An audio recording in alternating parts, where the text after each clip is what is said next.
students. This video is for class 10th chemistry, chapter 1, chemical reactions and equations. Topic is types of chemical reactions, part 2. We have already done two reactions, combination and decomposition reaction, and today we are going to study about displacement reaction. Displacement reaction. Before we understand displacement reactions, let us see this reactivity series. This is known as reactivity series of metals. It is a series of metals in order of reactivity from highest to lowest. Okay, this is highest to lowest. The order of reactivity is this. It means that potassium is the highly reactive metal and platinum is the least reactive metal. This is a series of metal which goes like this: potassium, sodium, calcium, magnesium, aluminium, zinc, iron, lead, hydrogen, copper, mercury, silver, gold and platinum. So platinum is the least reactive metal and potassium is the most reactive metal here. Now this is a series of metal in order of reactivity, and according to this we will do displacement reactions. Means displacement reactions are those reactions in which one element replaces another element and the more reactive element replaces the less reactive element from its salt or compound.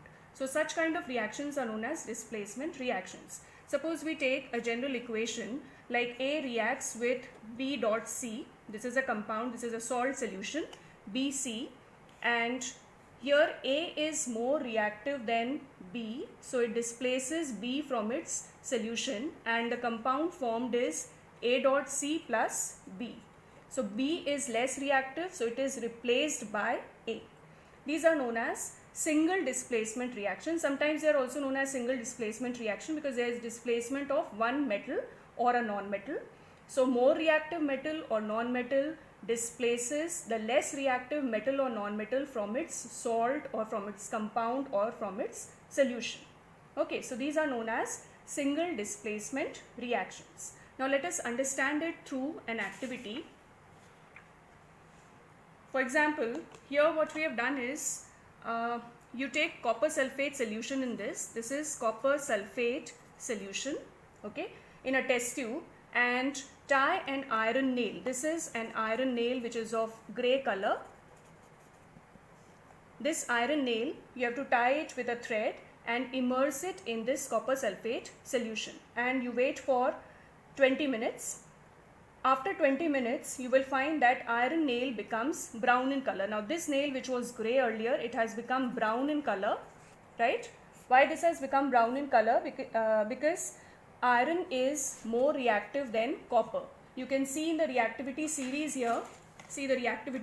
here, iron is more reactive than copper.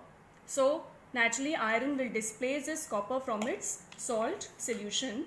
So in this experiment, what is the reaction which is taking place is that iron reacts with copper sulfate. Whenever you write this equation, what you have to do is you have to write this as aqueous.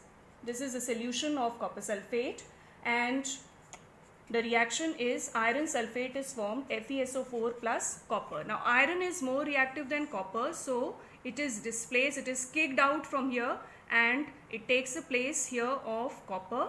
So this becomes iron sulfate. Now see the color change. Copper sulfate is blue in color. You can see here in this test tube, this is blue in color. Copper sulfate solution is blue in color, and later on what will happen? This is going to change into FeSO4. FeSO4 is green in color. We can say that the color of copper sulfate fades and a green colored compound FeSO4 is formed, and copper gets deposited as a red deposit. Okay, even you will find that this iron nail becomes brown in color because this is a reddish brown color of the copper which has deposited on this nail. It is not the rust. Some say that this has got rusted. Some students think that this got rusted and it has become brown, but it is not so. This brown color is the red brown deposits of copper. Okay, let us see another reaction. Suppose what I do is I take copper sulfate and I put some zinc into it. Zinc is also more reactive than copper, so it will become zinc sulfate plus copper.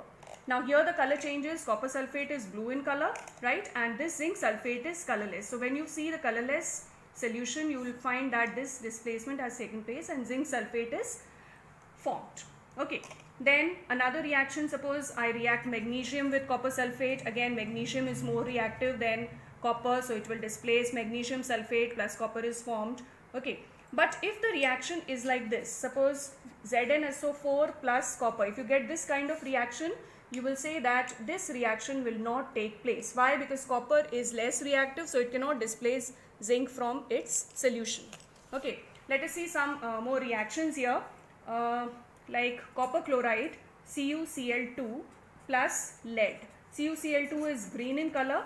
When it reacts with lead, lead is more reactive than copper, so naturally it will displace copper from here and lead chloride is formed, PbCl2 plus copper, and this is colorless. Okay, so when you see the color change, you will find that yes, displacement has taken place. One more reaction is AgNO3, which is colorless, plus copper forms copper nitrate, CuNO3 whole twice. Okay, and plus silver. This copper nitrate is blue in color. So again, from the color change, we can find out, yes, displacement has taken place because silver nitrate solution is colorless. This is aqueous solution. So this is colorless and it has changed to blue. So all these are displacement reactions, and these displacement reactions also occur in non-metals. Now these what we have discussed is for metals. Now let us see for non-metals. In case of non-metals, it depends upon their reactivity. Fluorine is more reactive than chlorine. Chlorine is more reactive than bromine, and bromine is more reactive than iodine. So this is chlorine. Suppose the reaction is with chlorine. Chlorine reacts with potassium bromide. Okay, then chlorine is more reactive, so it will displace this bromine from here, right? This bromine from here, and what is formed is 2KCl, potassium chloride plus bromine is formed.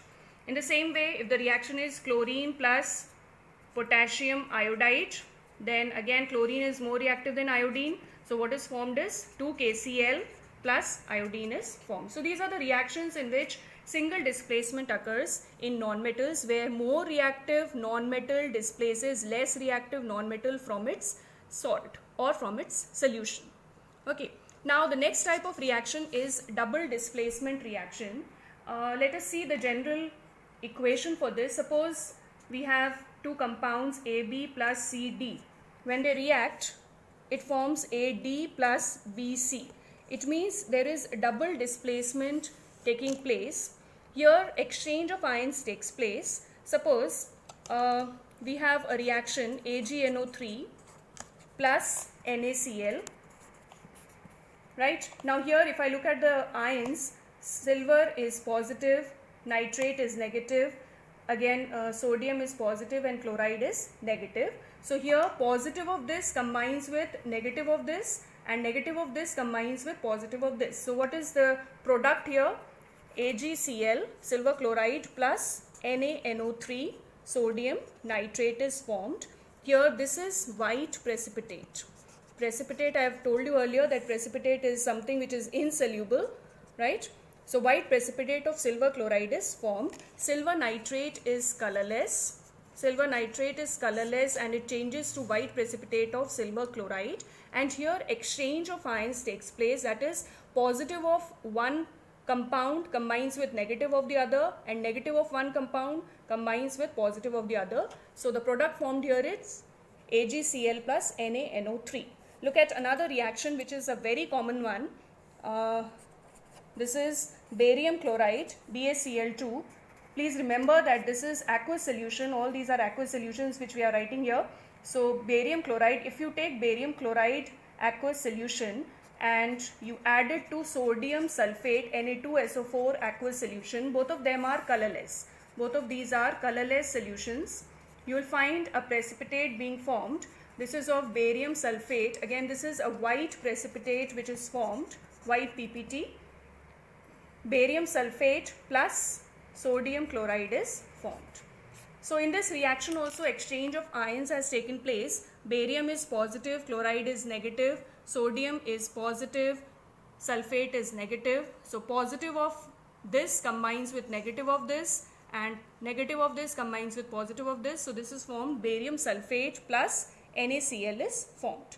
Now here in these type of reactions, as a precipitate is being formed, we have one more name for these reactions. These double displacement reactions are also called precipitation reactions. Precipitation reactions, because here precipitate is formed, that's why they are also known as precipitation reactions, right?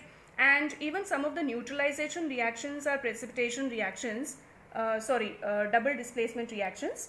For example, if I add NaOH to HCl, that is a base combines with acid. This is very common reaction, acid plus base gives you salt plus water.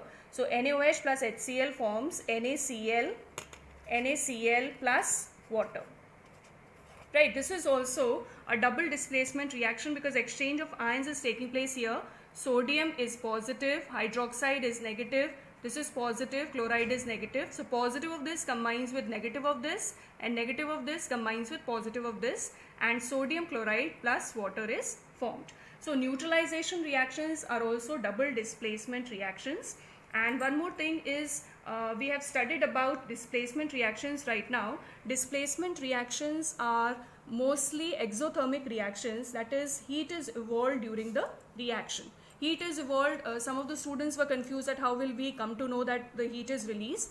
See, when you're going to do the experiment, the test tube or the beaker in which you're doing the experiment will become warm or it will become hot, and through that you can come to know that yes, this is an exothermic reaction.